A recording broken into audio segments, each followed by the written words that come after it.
Lisa materialized in the Academy's main transport bay and immediately noticed the crowd waiting for her.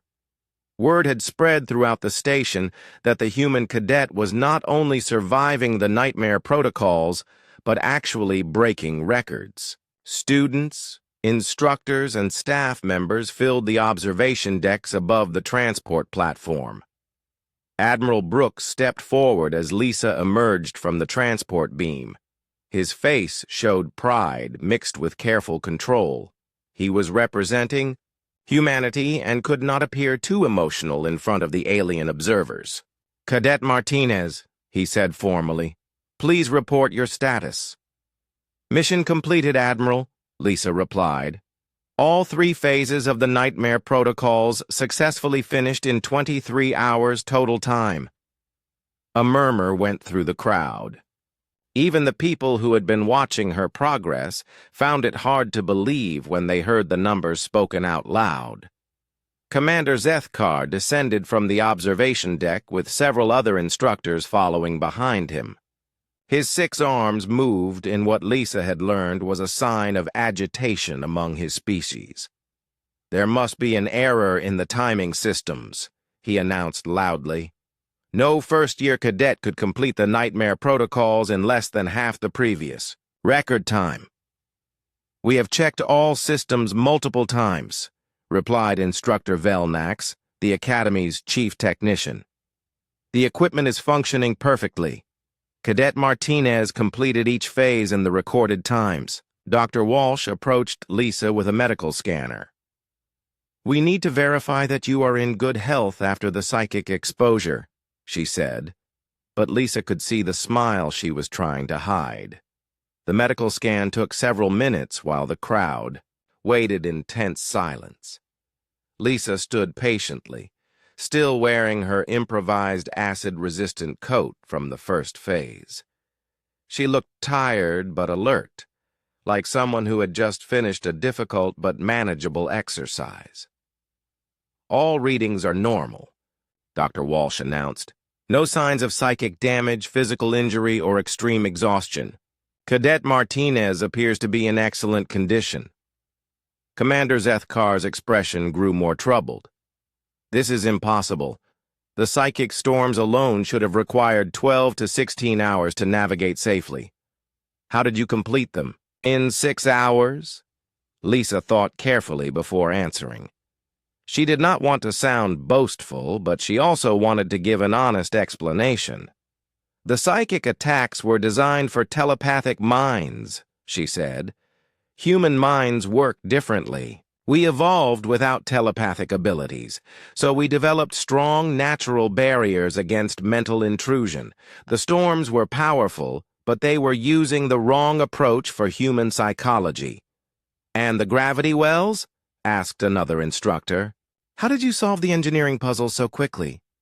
"Pattern recognition," Lisa replied. "Humans are very good at seeing patterns in complex systems. We evolved to navigate changing environments and solve problems with limited information. The puzzles were complex, but they followed logical patterns once you learned to see them." Velthos pushed through the crowd, his crystalline structure reflecting the bright lights of the transport bay. "What about the acid falls?" he demanded. "How did you avoid the crystal wolves without using proper equipment?" "I did not avoid them," Lisa said. "I made myself invisible to their hunting senses by removing metal equipment and moving like a primitive life form rather than a technological threat. The wolves ignored me because I did not register as prey or competition." "That is not proper military protocol," Commander Zethkar objected. "Soldiers should rely on superior equipment and tactics, not primitive survival techniques." Admiral Brooks stepped forward.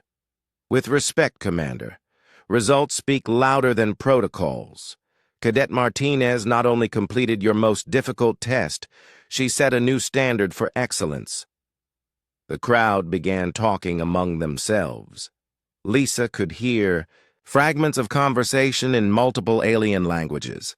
Some sounded impressed, others confused, and a few seemed angry. A young cadet from the Altarian species approached Lisa hesitantly. "Excuse me," she said in heavily accented English. "Could you teach me some of your survival techniques? I want to learn how humans solve problems." Before Lisa could answer, more cadets began asking similar questions. They wanted to know about pattern recognition, mental resistance training, and adaptation techniques. Even some instructors seemed interested in learning more about human capabilities.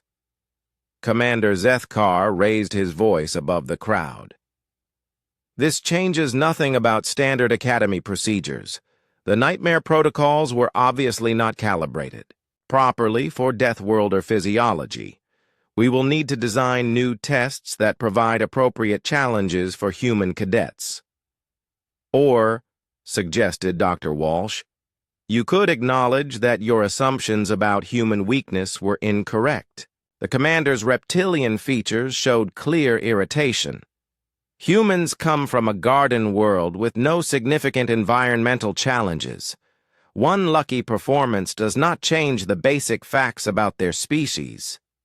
Lisa felt a spark of anger at the continued dismissal of Earth's dangers, but she controlled her response. Getting emotional would only support the stereotype that humans were unstable. "Commander," she said respectfully, "may I ask what you know about Earth's environmental history?"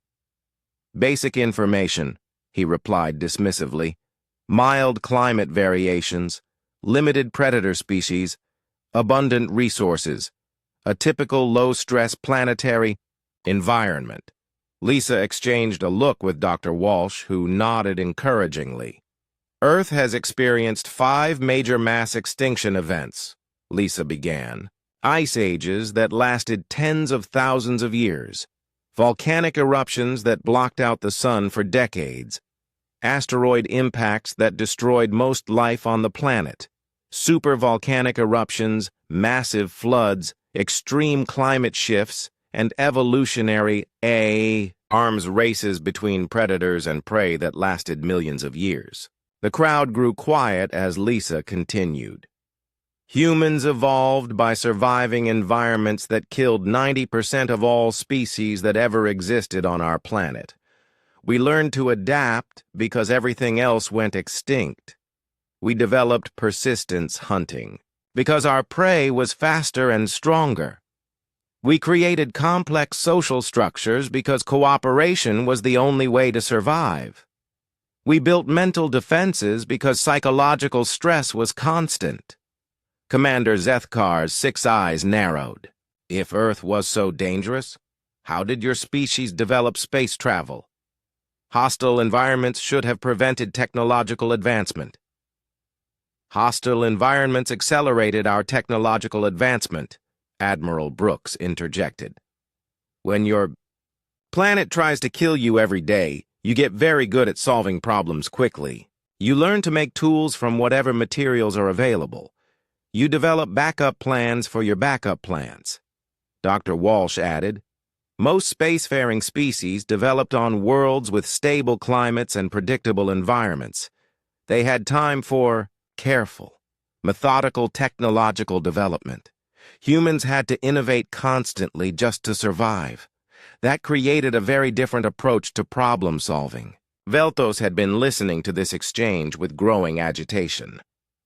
"You are saying that primitive conditions made humans superior to advanced civilizations?" "Not superior," Lisa said carefully. "Different. Each species has advantages based on their evolutionary history. Humans happened to evolve under conditions that prepared us for extreme challenges and rapid adaptation." "This is speculation," Commander Zethkar declared. "One test result proves nothing about overall human capabilities." An older instructor stepped forward from the crowd. Lisa recognized her as Master Educator Thisara, one of the Academy's most respected teachers. She rarely spoke in public, but when she did, everyone listened. Commander Zethkar, she said in a voice that carried absolute authority, I have been teaching at this academy for 47 years. I have observed cadets from 137 different species. I have never seen anyone complete the nightmare protocols with the efficiency demonstrated by Cadet Martinez. She turned to address the entire crowd. The question is not whether humans are superior to other species. The question is whether we have been making incorrect assumptions about what constitutes strength and weakness. Master Educator Thais Ara looked directly at Lisa. Cadet Martinez, your performance today has forced us to reconsider some fundamental beliefs about military training and species capabilities. I believe this academy will be a better institution because of what you have accomplished. The crowd erupted in discussion again, but the tone had changed. Instead of dismissive jokes about human weakness, Lisa heard serious conversations about training methods and species diversity. Admiral Brooks approached Lisa as the crowd began to disperse. "How are you feeling?" he asked quietly. "Tired," Lisa admitted. "But good. I proved something important today. Not just about me, but about humanity." "You certainly did," he agreed. "I suspect this is going to change quite a few things around here." Dr. Walsh joined them, carrying Lisa's official completion certificate. 23 hours, she said with satisfaction. Less than half the previous record. The other instructors are already talking about revising the entire testing program. "What happens now?" Lisa asked. "Now you rest," Admiral Brooks said. "Tomorrow you return to regular classes. But I suspect you will find that people look at you quite differently than they did before." As Lisa walked back to her dormitory, she passed groups of cadets talking. Lisa appeared on the surface of Xerion Prime and immediately felt something trying to push into her mind. The psychic storm fields were invisible to normal sight, but their effects were immediate and disturbing. Whispers echoed in her head, speaking, in languages she did not recognize. The landscape around her was deceptively peaceful. Rolling hills covered with purple grass stretched to the horizon under a pale yellow sky. But Lisa knew that the real danger here was not physical. The psychic storms would try to break her mind with illusions, false memories, and emotional manipulation. Most species in the galaxy had some level of telepathic ability. Their minds were naturally open to psychic communication, which made them vulnerable to psychic attacks. The storm fields on Xerion Prime were designed to overwhelm these natural mental defenses. Lisa started walking toward the distant mountains, where the final extraction beacon waited. As she moved, the whispers in her head grew louder. She began to see things that were not there. Shadows moving in her peripheral vision, faces in the clouds, strange lights dancing across the ground. The first major psychic assault hit her after about an hour of walking. Suddenly, Lisa was not on Xerion Prime anymore. She was back home in Colorado sitting by a campfire with her father. The scene was perfect in every detail. The smell of pine smoke, the sound of wind in the trees, the warmth of the fire on her face. "You should come home, Lisa," her father said. "This military academy is too dangerous." "You do not belong with these aliens," Lisa felt a powerful urge to agree. The illusion was so real and comforting. But something was wrong with the scene. Her father would never tell her to quit something just because it was dangerous. He had spent her entire childhood teaching her to face challenges, not run from them. "You are not my father," Lisa said out loud. The illusion shattered immediately. Lisa was back on the alien hillside, walking through purple grass. The psychic storm had tried to use her own memories against her, but human minds were not as easily manipulated as the storm expected. Lisa continued walking.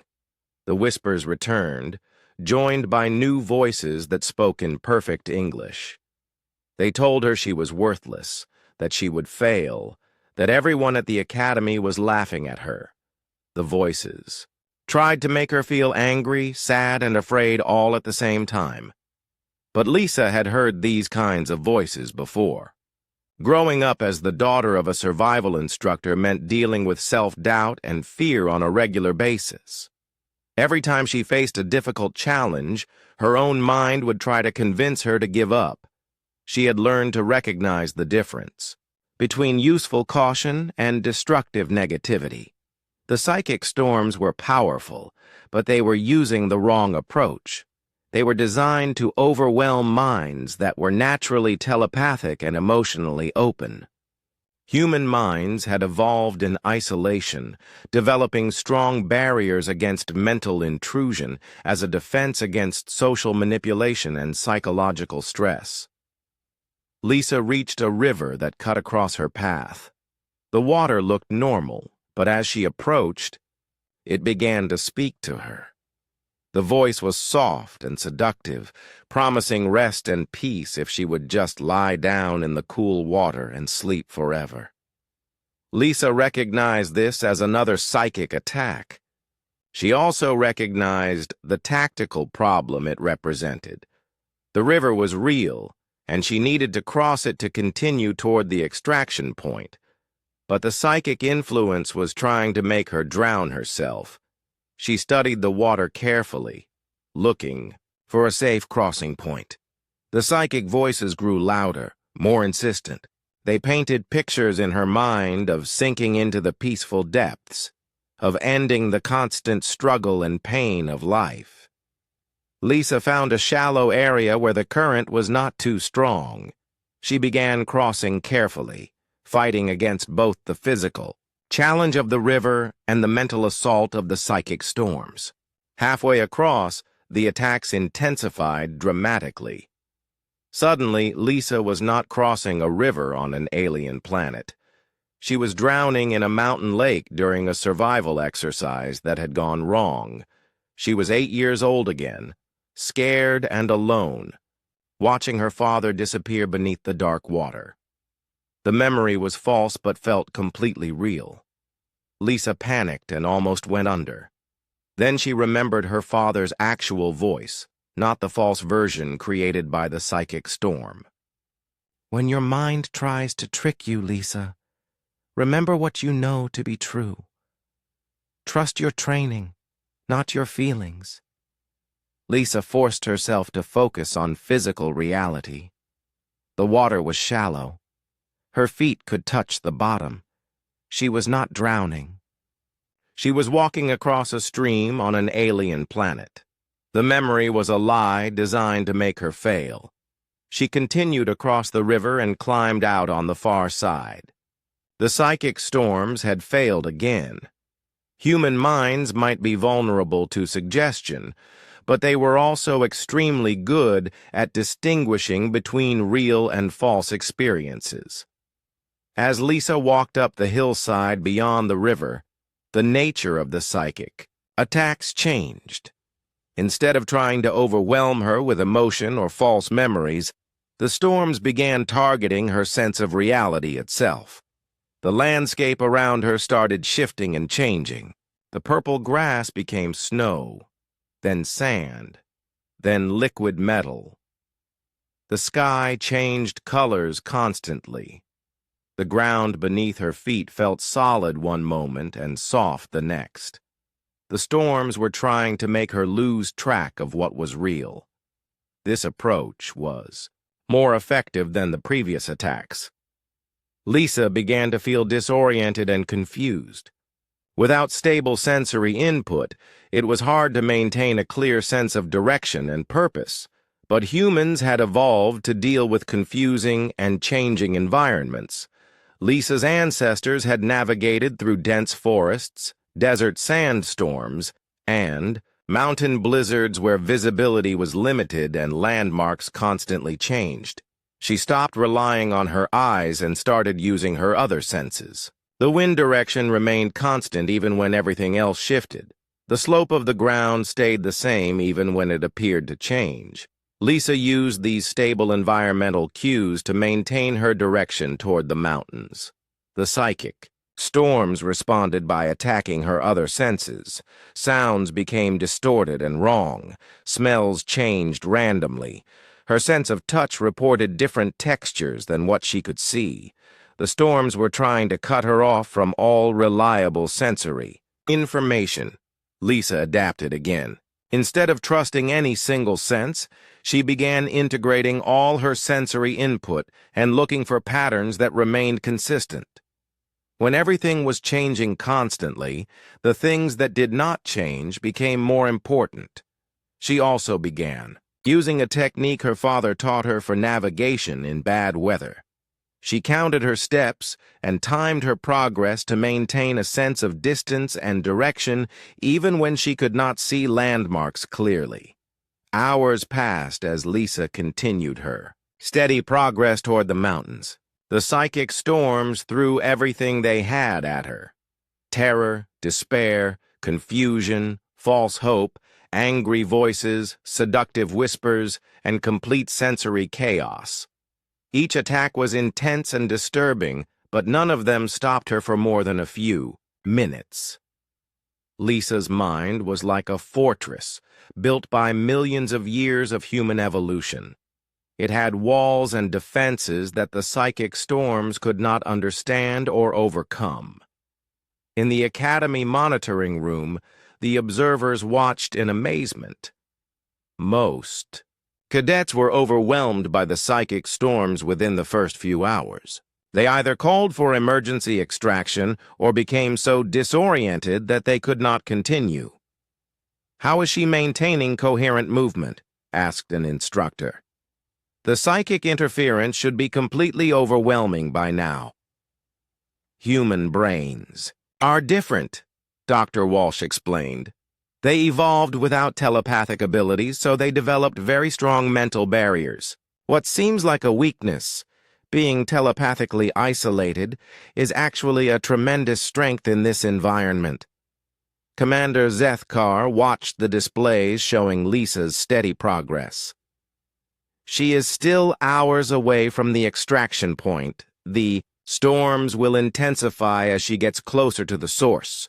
No one has ever maintained mental stability in the deep storm zones." Lisa reached the foothills of the mountains as the local sun began to set. The psychic storms were indeed growing stronger. The attacks came faster and with more intensity. But Lisa had found her rhythm now. She knew how to recognize and resist the various forms of mental manipulation. The most dangerous attack came just as full darkness fell. The storms created a perfect illusion of her worst fear, being completely alone in empty space, floating helplessly while everyone she cared about disappeared forever. The illusion was so complete that Lisa could feel the cold vacuum around her. She could see the stars spinning as she tumbled through nothingness. She could feel her air running out as she struggled to breathe. For several minutes, Lisa was completely trapped in the false reality. This was the kind of existential terror that broke even the strongest minds. But then she remembered something important about human psychology. Humans were social creatures, but they were also individuals. They could function alone when necessary. Lisa's species had produced explorers who traveled into unknown territories, researchers who worked in isolation for years, and survivors who endured solitude that would drive other species insane. Being alone was scary, but it was not impossible. Lisa accepted the fear without letting it control her. She acknowledged the isolation without surrendering to despair. The illusion lost its power over her and faded away. Lisa materialized on the surface of Titan IX and immediately felt the difference. The gravity here was normal Earth strength, but that would change quickly. This moon was famous for its unstable gravitational fields that shifted without warning. She looked around at the landscape. Strange metal structures rose from the ground like twisted trees. These were the gravity wells, ancient alien technology that created pockets of intense gravitational force. Some areas had gravity so light you could float. Others had gravity so heavy it could crush bones. The objective was simple in theory but difficult in practice. Lisa needed to navigate through the gravity field maze and solve a series of engineering puzzles. Each puzzle would unlock the path to the next section. The final puzzle would activate the transport beacon to Phase 3. Most cadets approached this challenge with careful planning and advanced equipment. They used gravity sensors to map safe paths and mechanical suits to handle the crushing forces. Lisa had basic equipment and her human adaptability. She started walking toward the first gravity well structure. As she got closer, she felt the pull changing.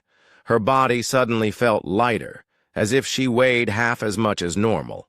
Lisa had experienced this before during zero-gravity training, but this was different. The change was gradual and her inner ear had time to adjust. Lisa remembered her balance training from childhood. Her father made her walk on fallen logs across mountain streams, climb rock faces in high winds, and navigate mountain trails in complete darkness. Human balance systems evolved to handle uneven terrain and changing conditions. The first engineering puzzle appeared as Lisa approached the central structure. It was a complex arrangement of rotating rings and moving platforms. The goal was to align all the rings so that energy could flow through the system and unlock the next area. Most species approached engineering problems with mathematical precision. They calculated forces, measured angles, and planned every move in advance. Lisa tried a different approach. She watched the rings move for several minutes, looking for patterns. Her human brain was designed to recognize patterns in nature, the way water flows around rocks, the way wind moves through trees, the way predators hunt in packs. Engineering was just another kind of pattern. Lisa began moving the rings by intuition rather than calculation. When one ring felt right, she moved to the next. When the pattern seemed wrong, she backed up and tried a different approach. Within minutes, the puzzle was solved and the path forward opened. The monitoring stations recorded her time, 11 minutes. The average time for this puzzle was 43 minutes. "How did she solve it so quickly?" asked an instructor. "She did not calculate anything," observed another. "She just felt her way through it." "Impossible," Commander Zethkar said. "Complex engineering requires mathematical analysis. She must have gotten lucky." Lisa moved to the next section, where gravity was much stronger. Each step felt like she was carrying a heavy pack. Her legs worked harder, and her breathing became more labored. But humans had evolved for this too. Early humans lived in mountains and valleys, where air pressure changed constantly. They carried heavy loads over long distances and climbed steep terrain while hunting or gathering food. Lisa's cardiovascular system and muscle structure were built for exactly this kind of stress. She kept moving while other species would have stopped to rest and recover. The heavy gravity was uncomfortable, but it was not impossible to handle. Lisa thought about her father's winter training exercises when she had to hike through deep snow while carrying survival gear. This felt similar. The second puzzle was more complex. It involved redirecting energy beams through a maze of mirrors and lenses. The beams had to hit specific targets in the correct sequence to unlock the next area. Most cadets used computer assistants to calculate the angles and timing. Lisa studied the puzzle for a few minutes, then began moving mirrors by hand. She followed the light beams with her eyes, making small adjustments until the patterns looked right. Her human visual system was extremely good at tracking movement and predicting trajectories. Within 20 minutes, she had solved the second puzzle. The average completion time was 78 minutes. "This is becoming concerning," said Anne. Instructor. "Either our puzzles are too easy, or we have seriously underestimated human problem-solving abilities." Dr. Walsh smiled from the observation deck. "I tried to tell you. Humans did not become the dominant species on Earth by being weak or stupid. They became dominant by being incredibly adaptable." Lisa entered the third section, where gravity shifted rapidly between very light and very heavy. One moment she felt like she was floating. The next moment she felt crushed against the ground. The changes happened every few seconds and followed no predictable pattern. This was where most cadets struggled. The constant gravitational changes caused nausea, disorientation, and balance problems. Many species required long recovery periods between gravity shifts. Some could not handle the changes at all and had to use mechanical assistance. Lisa experienced the same physical effects, but her response was different. Instead of fighting the gravity changes, she learned to work with them. When gravity was light, she moved quickly and covered more distance. When gravity was heavy, she focused on maintaining balance and breathing steadily. Her human inner ear system adapted to the changes faster than most alien anatomy. Humans had evolved with complex, three-dimensional movement. Climbing trees, swimming in currents, running across uneven ground. The constant gravitational shifts were just another form of environmental change to adapt to. The third puzzle was the most difficult yet. It required manipulating a complex mechanical device while gravity shifted constantly. Most cadets needed mechanical suits to maintain stability during the heavy gravity phases. Lisa approached the device during a light gravity period and studied its structure. She could see that it was designed like an ancient clockwork mechanism, with gears, springs, and levers that all worked together. As gravity shifted to heavy, Lisa braced herself against the device and continued working. When gravity became light, again she made rapid adjustments. She learned to time her movements with the gravitational cycles. The key was not fighting the gravity changes, but using them as part of the solution. During heavy gravity, certain parts of the mechanism moved differently. During light gravity, other parts responded better. Lisa began to see the gravity shifts as another tool to manipulate the puzzle. After 35 minutes, the third puzzle was solved. The average completion time was 2 hours and 47 minutes. In the monitoring room, even Commander Zethkar was paying close attention now. "Check the equipment," he ordered. "Something must be malfunctioning." "We have checked everything twice," replied an instructor. "The equipment is working perfectly. She is just very good at this." Velthos watched the displays with growing anger. His record was being destroyed by a first-year human cadet. "The final section will stop her," he said. "The high-gravity zone requires real strength, not just adaptation." Lisa entered the final section, where gravity was consistently 4 times Earth normal. Every step was a struggle. Her body felt incredibly heavy and her muscles worked much harder than normal. Most species could not function at all in this environment without mechanical assistance.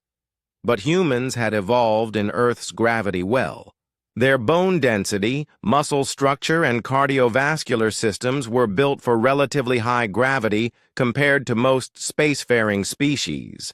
4 times Earth gravity was brutal, but it was not impossible. Lisa moved slowly but steadily through the high-gravity zone. She focused on efficient movement and steady breathing. This was like carrying her heaviest pack up the steepest mountain trail, except the pack was her own body weight multiplied by 4. The final puzzle was actually simpler than the others, but it required precise physical manipulation under extreme gravitational stress. Lisa had to assemble a complex device while her hands felt like they weighed 20 pounds each. She worked methodically, taking breaks when she needed to, but never stopping completely. The heavy gravity made everything difficult, but it did not make anything impossible. After an hour of careful work, the final puzzle was complete. The transport beacon activated, and Lisa felt the familiar sensation of teleportation beginning. She had completed the gravity wells of Titan 9 in 8 hours total. The previous record was 19 hours. As she disappeared in the transport beam, Lisa allowed herself a small smile. 2 challenges down, 1 to go. Her total time was now 17 hours, well ahead of any previous attempt. In the monitoring room, absolute silence filled the space. Even the alien cadets who had been making jokes about human weakness were now watching with something approaching respect. Commander Zethkar stared at the displays showing Lisa's completion times. "The final phase will stop her," he said, but his voice lacked conviction. "The psychic storm fields have broken the minds of experienced cadets. No one can maintain mental stability in that environment." Dr. Walsh exchanged a look with Admiral Brooks. They both knew something that the alien instructors did not. Humans had evolved on a planet where psychological warfare was as common as physical threats. Earth's complex social structures, political systems, and survival. The drop pod shook as it fell through the toxic atmosphere of Mordun. Lisa checked her equipment one last time. She had basic survival gear, a water purifier, emergency rations for 3 days, and a communication device for emergencies. The Academy provided the same standard kit to all cadets. Through the small window, she watched the planet's surface grow larger. Mordun was a nightmare world of constant acid rain and poisonous geysers. The native crystal wolves hunted anything that carried metal, tracking the electromagnetic signatures of advanced equipment. The pod hit the ground with a hard thump. Lisa waited for the hissing sound that meant the external sensors had confirmed safe atmosphere levels. When the door opened, she stepped out into her first real test. The acid rain hit her face immediately. It was not strong enough to burn through skin quickly, but it stung and left red marks where it touched. Most cadets would activate their energy shields right away. Lisa did something different. She stripped off most of her metal equipment and left it in the pod. The tracking device, the energy shield generator, and even her metal water bottle went into a storage compartment. She kept only the water purifier, some basic tools, and her emergency beacon. The first lesson her father taught her was that technology could fail. The second lesson was that humans could adapt to almost anything if they were smart about it. Lisa looked around the landing zone. The ground was rocky and covered with strange plants that seemed to thrive in the acidic environment. Some had thick, waxy leaves that repelled the rain. Others had developed hard outer shells that protected their inner parts. She remembered her xenobiology classes. Plants that survived in extreme environments usually had properties that could help other life forms survive too. Lisa approached one of the shell plants and carefully broke off a piece of the outer covering. The shell was made of layers that deflected the acid rain. Lisa began collecting more pieces, working quickly. The rain was getting heavier and her skin was starting to burn more. She needed protection fast. Using techniques her father taught her for making emergency shelters, Lisa created a crude raincoat from the plant shells. It was ugly and uncomfortable, but it worked. The acid rain rolled off the natural shell material without causing damage. Now she needed to find materials for tools and weapons. The crystal wolves would be hunting soon, and she needed to be ready. Lisa moved away from the pod, following a trail that led toward higher ground. The Academy's monitoring stations tracked her progress. On the command deck, instructors watched, with growing interest. Most cadets spent their first few hours setting up heavily shielded camps and planning their routes carefully. Lisa was already moving toward her objective. "She is not using her shields," observed one instructor. "Maybe she does not know how to operate them," suggested another. Commander Zethkar watched the screens with narrow eyes. "She is trying to prove something. Let us see how long this foolishness lasts." On the planet's surface, Lisa had found what she was looking for. A grove of tall plants with incredibly hard wooden stems grew near a stream of flowing acid. The wood had to be strong to resist the constant chemical erosion. Lisa used her survival knife to cut several pieces of the acid-resistant wood. The material was tough but workable. She began shaping it into basic tools and weapons: a sharp spear, a simple club, and a few throwing sticks. The work was slow and her hands were getting sore, but Lisa felt confident. This was the kind of problem-solving her father had drilled into her since childhood. When you have nothing, you make something. When the environment tries to kill you, you use it to make yourself stronger. A howling sound echoed across the landscape. The crystal wolves were hunting. Lisa quickly finished her weapons and looked for a good defensive position. She found a cluster of large rocks that would protect her back and sides. From there, she could see anyone approaching and had multiple escape routes. The howling grew closer. Lisa crouched behind the rocks and waited. Her heart was beating fast, but her hands were steady. Fear was useful if you controlled it. Panic would get you killed. The first crystal wolf appeared on a ridge about 50 meters away. It was beautiful and terrifying at the same time.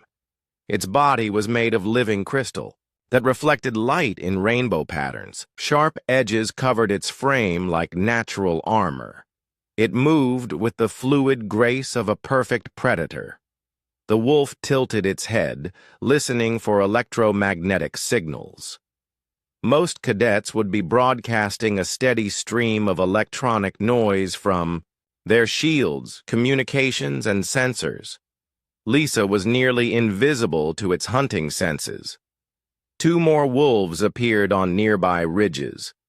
They spread out in a hunting formation, moving slowly and carefully. Lisa realized they were confused. They had detected the drop pod's landing, but now they could not find their prey. One wolf moved closer to Lisa's position. She gripped her wooden spear and waited. The creature was only 20 meters away now, close enough for her to see the details of its crystal structure. The wolf stopped and sniffed the air. Lisa held her breath. Then the creature did something unexpected. It sat down and made a sound that was almost like a purr. Lisa remembered more of her xenobiology training. Crystal wolves were apex predators, but they were also intelligent.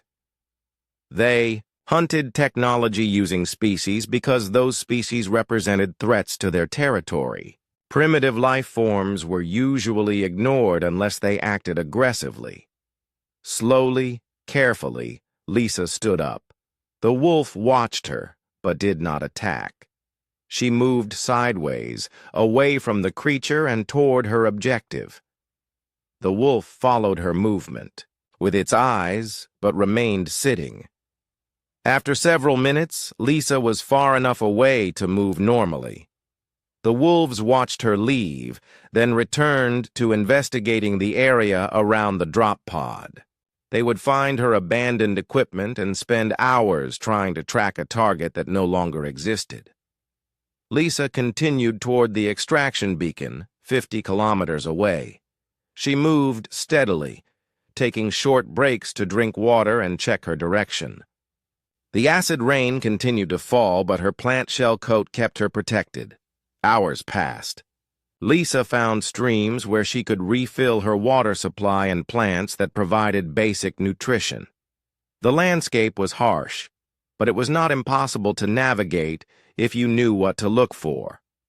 In the Academy's monitoring room, the instructors watched in growing amazement.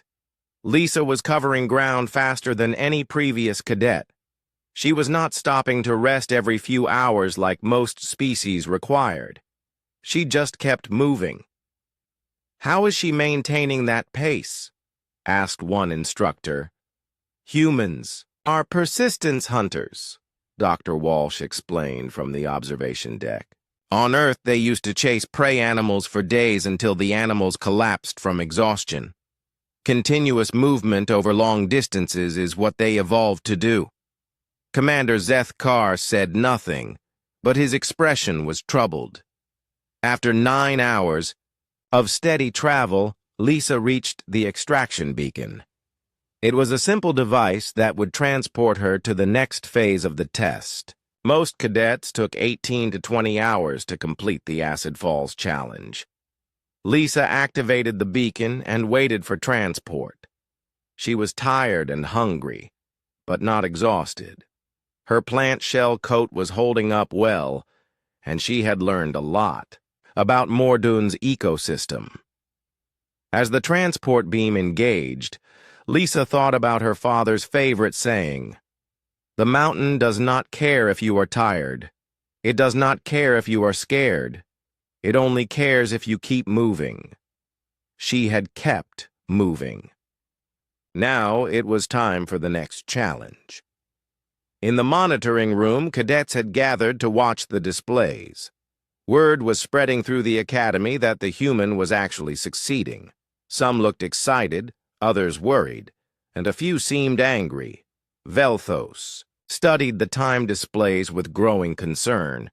His own record was in serious danger. "She got lucky," he announced to anyone who would listen. "The acid falls are the easiest phase. Wait until she faces the gravity wells. That is where the real test begins." But several instructors were no longer sure about anything. They had watched Lisa solve problems in ways they had never seen before. She did not rely on technology or species-specific advantages.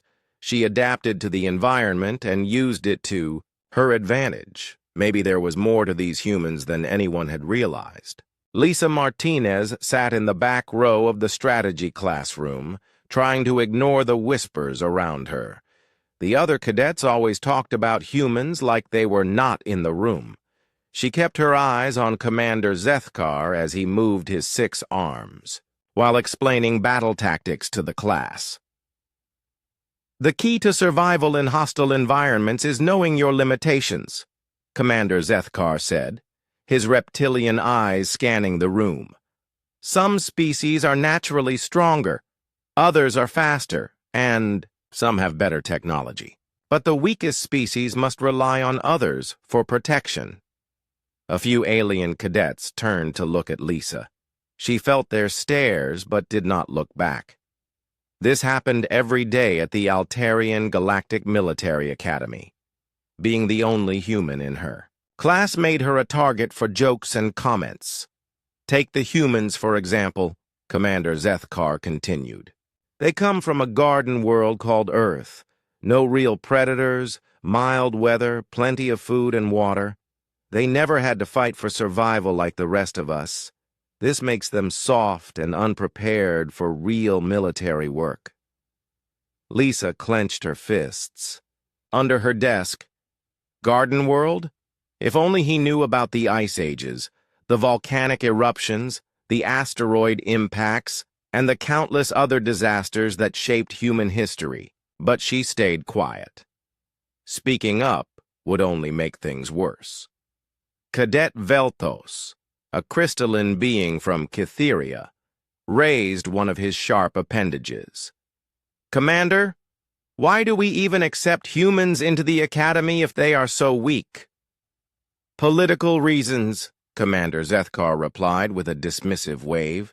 "The Galactic Council wants to include all species, even the useless ones. We must follow orders, but that does not mean we have to pretend they are capable soldiers." The class laughed. Lisa felt her face get hot, but she forced herself to stay calm. Her father taught her that anger was a luxury she could not afford. He spent 20 years as a wilderness survival instructor in the Colorado mountains before the first contact with aliens. He taught her that the mountains did not care about your feelings, and neither would the galaxy. After class, Lisa walked through the academy halls toward the dormitory section. The academy was built inside a massive asteroid with artificial gravity and atmosphere systems keeping everyone alive. The walls were made of some alien metal that always felt cold to the touch. "Hey, Deathworlder," called a voice behind her. Lisa turned to see 3 cadets approaching. They were from different species, but they always stuck together when bothering her. The leader was a Mordani with thick purple skin and 4 eyes. "I heard they are announcing Crucible assignments tomorrow," the Mordani said. "I wonder what easy test they will give you. Maybe a nature walk through a nice park?" Lisa looked at him calmly. "I will take whatever test they give me." "Sure you will." Another cadet laughed. "Just remember to call for help when things get scary. We would not want Earth's only representative to get hurt." They walked away, still laughing. Lisa continued to her room. She shared it with 2 other cadets, but they were rarely there. Most aliens preferred to avoid spending time with the human. That evening, Lisa video called her mentor, Dr. Nina Walsh. Dr. Walsh was a xenobiologist who worked at the Academy as part of the Human Cultural Exchange Program. She was one of the few friendly faces Lisa saw regularly. "How are you holding up?" Dr. Walsh asked from her laboratory. "The same as always," Lisa replied. "Commander Zethkar spent today explaining how weak humans are to the entire class." "Doctor," Walsh sighed. "I know it is hard. These aliens have been spacefaring for thousands of years. They think they know everything about survival and warfare. But they have never lived on a world like Earth." "Sometimes I wonder if they are right," Lisa said.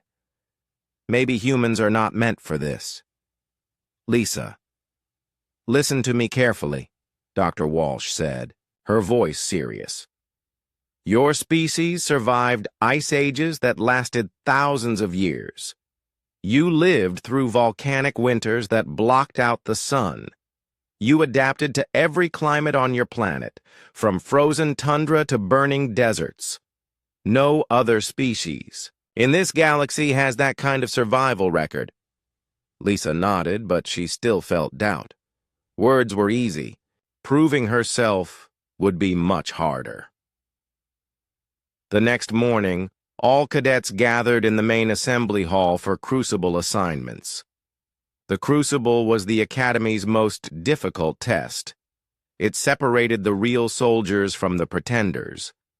Every cadet had to pass it to graduate. Admiral Kane Brooks stood at the front of the room. He was the human liaison officer and the highest-ranking human in the Academy. His presence always made Lisa feel a little less alone. "Cadets," Admiral Brooks announced, "the annual Crucible examinations will begin in 3 days. Each of you will face a different challenge based on your species, your training, and your career goals." Commander Zethkar stepped forward with a data pad. "When I call your name, come forward to receive your assignment." One by one, cadets received their assignments. Most got standard survival scenarios. A few exceptional students received advanced challenges. Lisa waited, knowing her name would be called last. Humans were always last in everything at the academy. Cadet Velthos, Commander Zethkar called, the crystalline being moved forward with confident steps. You will face the advanced combat scenario on the war-torn moon of Kellen 4. Impressed murmurs filled the hall. The advanced combat scenario was reserved for the Academy's top students. Cadet Lisa Martinez, Commander Zethkar finally called. Lisa walked to the front of the room. She could feel hundreds of eyes watching her. Commander Zethkar looked at his datapad with what seemed like satisfaction. You will attempt the nightmare protocols. The hall went completely silent. Even Admiral Brooks looked shocked. The nightmare protocols were the most dangerous test the Academy offered. They were usually reserved for fourth-year cadets with exceptional records. Commander, Admiral Brooks said, stepping forward, perhaps there has been a mistake. The nightmare protocols are extremely dangerous for a first-year cadet. No mistake, Admiral, Commander Zethkar replied. Cadet Martinez requested a challenge that would prove human capabilities. I am simply giving her what she asked for. Lisa had never made such a request, but she did not argue. She knew this was a setup.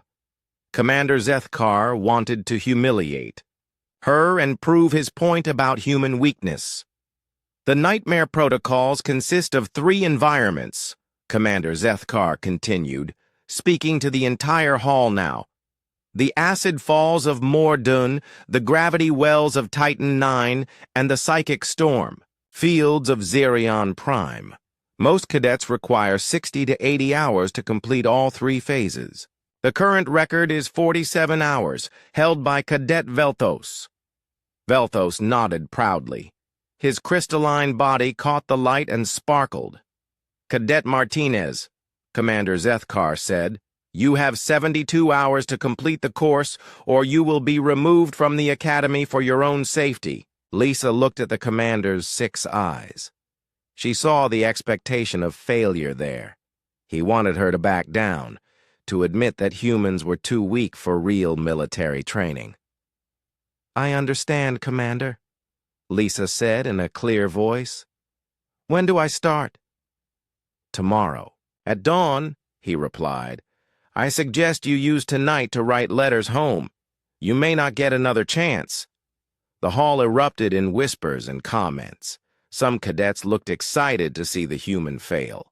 Others seemed worried that she might actually get hurt. A few looked curious, wondering if the human might surprise everyone. Lisa walked back to her seat next to Admiral Brooks. He leaned over and whispered, Are you sure about this? The nightmare protocols have injured experienced cadets before, Lisa thought about her father's lessons in the Colorado mountains. She remembered the times they got lost in blizzards, the nights they spent without shelter, the days they went without food. Earth had been trying to kill humans for millions of years. Maybe it was time to show these aliens what that kind of training could produce. I am sure, Admiral, she whispered back. Let us see what they consider a nightmare.